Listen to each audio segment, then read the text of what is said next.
Selamat datang dan salam sejahtera bagi kita semua. Perkenalkan, saya Yuniarsi Harisadi, Guru Pendidikan Agama Islam di SD Negeri 1 Cipeju Wetan.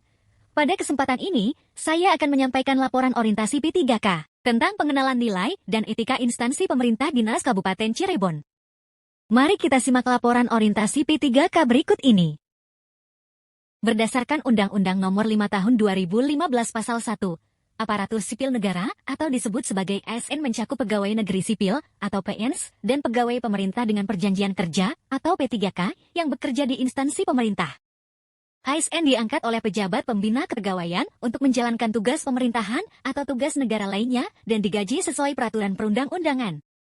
Adapun manajemen ASN bertujuan menghasilkan pegawai yang profesional, beretika, bebas dari intervensi politik, dan bersih dari praktik korupsi, kolusi, serta nepotisme.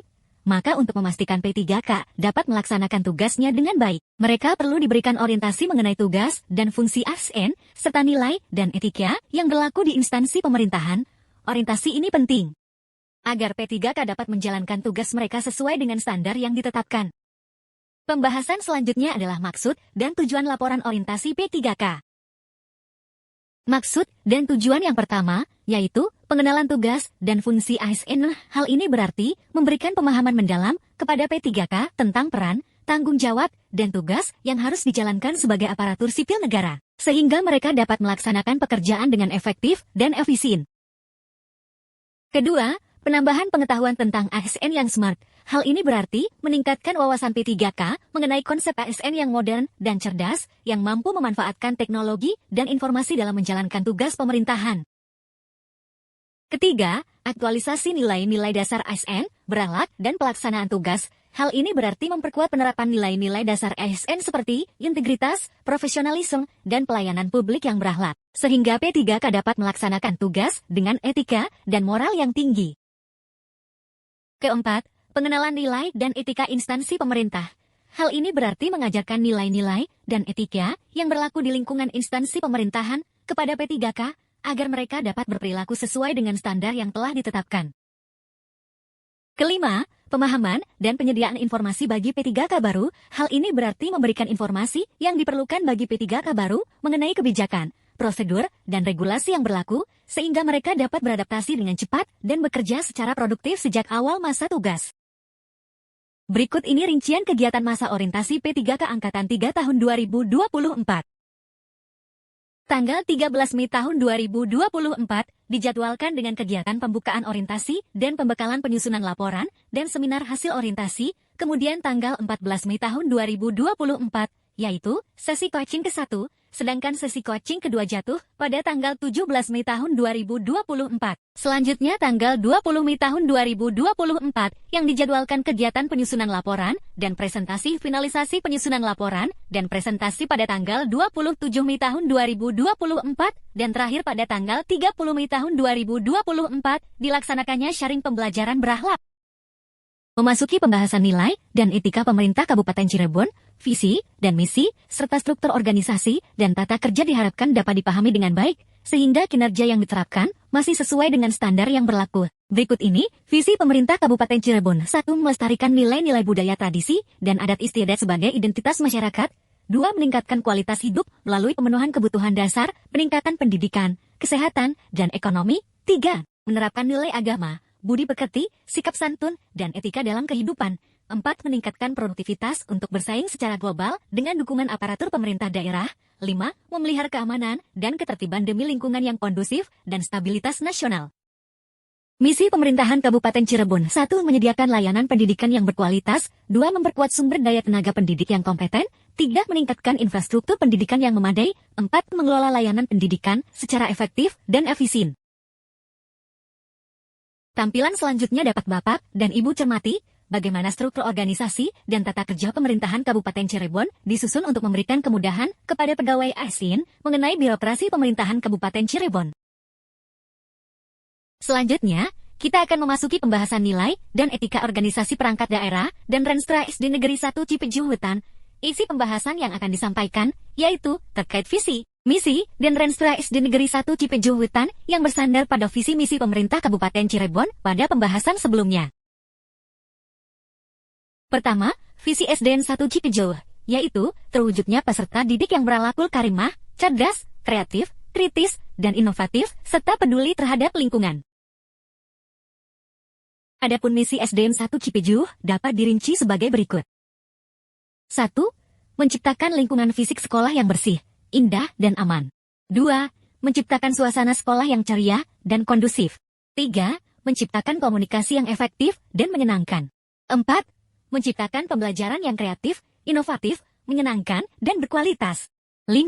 Mengembangkan bakat, minat, dan potensi siswa secara maksimal melalui kegiatan ekstrakurikuler. 6. Mengembangkan dan membiasakan perilaku disiplin warga sekolah. 7. Menjalin kerjasama dengan pihak-pihak terkait. Selain visi dan misi, SD Negeri 1 Cipejuh Wetan memiliki rencana strategis yang terbagi menjadi program unggulan dan program pengembangan sarana prioritas. Sekait dengan program unggulan, SD Negeri 1 Cipejuh memiliki program unggulan yang berlandaskan pada unsur pembentukan karakter, religius, sosial, dan literasi siswa. Sedangkan pada program pengembangan sarana prioritas, SD Negeri 1 Cipejuh Wetan menitikberatkan pada peningkatan kualitas dan kuantitas komponen sekolah seperti pembelajaran, mutu tenaga pendidik, dan tenaga kependidikan, bantuan pendanaan peserta didik, dan tentunya pembangunan sarana dan prasarana sekolah. Memasuki bagian inti laporan orientasi P3K, pada kesempatan ini saya akan menyampaikan tentang bagaimana rencana aksi perubahan dilaksanakan.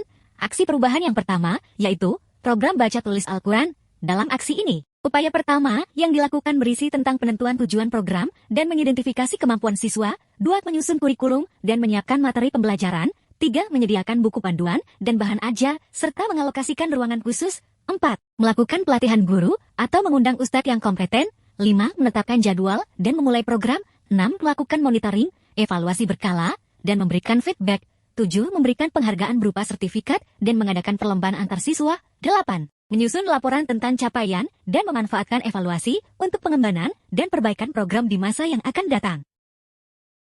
Rencana aksi perubahan kedua, yaitu pentas pendidikan agama Islam. Dalam rencana aksi perubahan ini, tentunya yang pertama adalah penetapan tujuan dan sasaran, meliputi tujuan utama kegiatan dan menetapkan sasaran peserta. 2. Membentuk panitia dan membagi tugas bimbingan kepada siswa. 3. Mempersiapkan materi lomba dan memilih serta melatih siswa. 4. Menyediakan peralatan yang diperlukan. 5. Pelaksanaan kegiatan. 6. Melakukan evaluasi dan mengumpulkan feedback dari seluruh elemen sekolah. Dan 7. Memberikan penghargaan sekaligus mengadakan sesi refleksi. Rencana aksi perubahan ketiga, yaitu pembiasaan sholat duha. Sama dengan yang sebelumnya, hal pertama yang dilaksanakan adalah penetapan tujuan dan sasaran, meliputi tujuan utama program dan menetapkan sasaran peserta. 2. Mengadakan sosialisasi kepada siswa, guru, dan orang tua melalui berbagai media. 3. Menyediakan tempat yang bersih, serta ketersediaan sarana ibadah seperti sajadah, mukena, dan tempat wudhu yang memadai. 4. Menetapkan jadwal sholat duha secara rutin dan menempel jadwal di tempat terbuka. 5. Membentuk kelompok sholat duha dan menunjuk guru atau siswa senior sebagai pembimbing atau koordinator kelompok. 6. Mengawasi dan membina secara berkala tata cara sholat siswa. 7. Memberikan motivasi melalui kajian religi terkait sholat duha. 8. Monitoring rutin dan evaluasi bulanan. 9. Mengadakan pertemuan bersama orang tua terkait perkembangan siswa. Dan 10. Menyusun laporan dan memanfaatkan evaluasi untuk merancang program pembiasaan ibadah lain yang dapat mendukung pembentukan karakter spiritual siswa. Rencana aksi perubahan keempat, yaitu hafalan Al-Quran. Sama dengan yang sebelumnya, hal pertama yang dilaksanakan adalah penetapan tujuan dan sasaran, meliputi tujuan utama program yaitu untuk membantu siswa menghafal Al-Quran dengan metode yang efektif dan menyenangkan. 2. Mengadakan sosialisasi melalui berbagai media. 3. Menyusun kurikulum tahfiz, serta menyediakan materi pendukung kegiatan tahfiz. 4. Menyediakan ruang kelas khusus dan sumber daya tambahan seperti guru tahfiz yang berpengalaman. 5. Membentuk kelompok-kelompok kecil siswa berdasarkan tingkat hafalan dan kemampuan mereka. 6. Menetapkan jadwal rutin untuk sesi tahfiz. 7. Melakukan monitoring rutin, mengadakan evaluasi berkala, dan memberikan feedback. 8. Monitoring rutin dan evaluasi bulanan. 9. Memberikan penghargaan seperti sertifikat ataupun wisuda tahfiz. Dan 10. Menyusun laporan dan menggunakan hasil evaluasi untuk mengembangkan dan memperbaiki program tahfiz di masa mendatang, termasuk menambah materi hafalan atau metode baru yang lebih efektif. Berdasarkan pemaparan sebelumnya terkait nilai dan etika pemerintah Kabupaten Cirebon dan organisasi perangkat daerah serta rencana aksi perubahan, maka kesimpulan yang dapat ditarik antara lain rencana aksi perubahan yang mencakup program baca tulis Al-Quran, pentas pendidikan agama Islam, pembiasaan sholat duha, dan tahfiz Al-Quran diharapkan dapat membentuk karakter religius dan meningkatkan kualitas pendidikan agama di SD Negeri 1 Cipeju Wetan. Selain itu, melalui langkah-langkah praktis seperti penyusunan kurikulum, penyediaan fasilitas, pelatihan guru, dan evaluasi berkala, rencana aksi perubahan ini tidak hanya bertujuan untuk mengembangkan kemampuan individual siswa dalam bidang keagamaan, tetapi juga untuk memberdayakan seluruh komunitas sekolah, penguatan infrastruktur pendidikan, dan keterlibatan aktif orang tua, serta masyarakat sekitar akan mendukung tercapainya visi dan misi Kabupaten Cirebon dalam menciptakan lingkungan pendidikan yang berbudaya, sejahtera, dan agamis.